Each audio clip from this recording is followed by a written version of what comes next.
About midnight of 2019, a bunch of secret police officers, hooded and armed to the teeth, broke into my room and arrested me.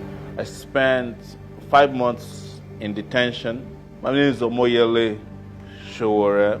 I'm a journalist. I'm the publisher of Sahara Reporters and also a member of the opposition in Nigeria.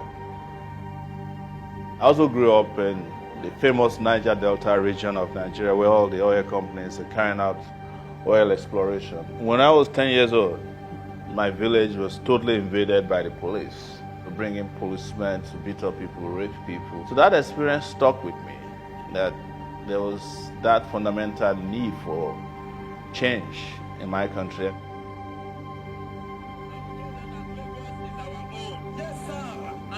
Celebrate Lagos with the color of red. Yes, sir. And that means that there will be a revolution in Lagos today.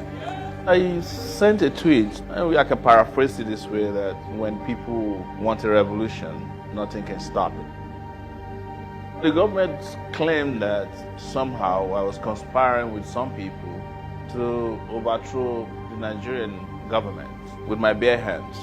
So they brought 3 charges against me. One of it was treason. The sentences attached to treason, it's death penalty. I was in solitary confinement. I was monitored 24 hours non-stop with a camera installed in the cell.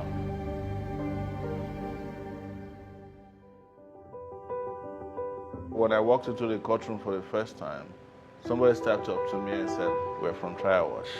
And that was quite uplifting. To feel like somebody's in that room representing the outside world, quietly monitoring my trial. And I think it must have been brought to the attention of the judge later, because her conduct going forward changed. The impact of monitoring this trial is that, one, you feel a major relief, and you feel that you have great company at the most difficult time in your life. Nothing is worse than undergoing a trial of this magnitude, accused of offenses of this gravity. Nothing is worse than going all the way through this without company. Not just company, but reliable, credible company that Trial Wash has become in my case.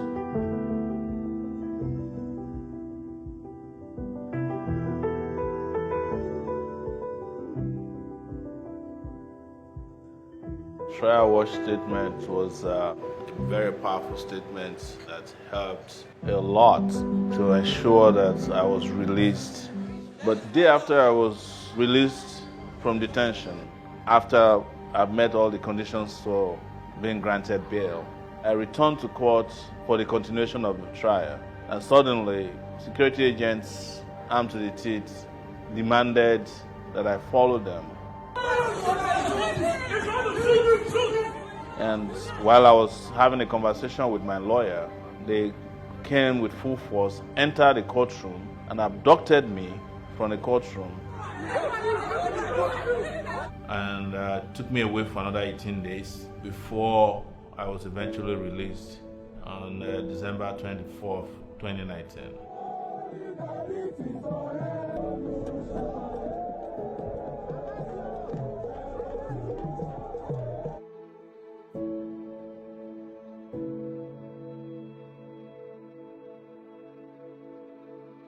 The condition of my bail has separated me from my wife and 2 kids who are U.S. citizens. I haven't seen them in almost 4 years. It's tough, you know. I've never been away from my kids for more than a month since they were born. This is not just about me, it's about several other persons in my shoes, in my flair, in my style, who are trapped in this kind of farcical trials around the world, just because they are doing what their conscience tells them is right. So that Nigerians can fall in love with freedom. Nigerians can fall in love with freedom. Isoleto! Isoleto! Isoleto!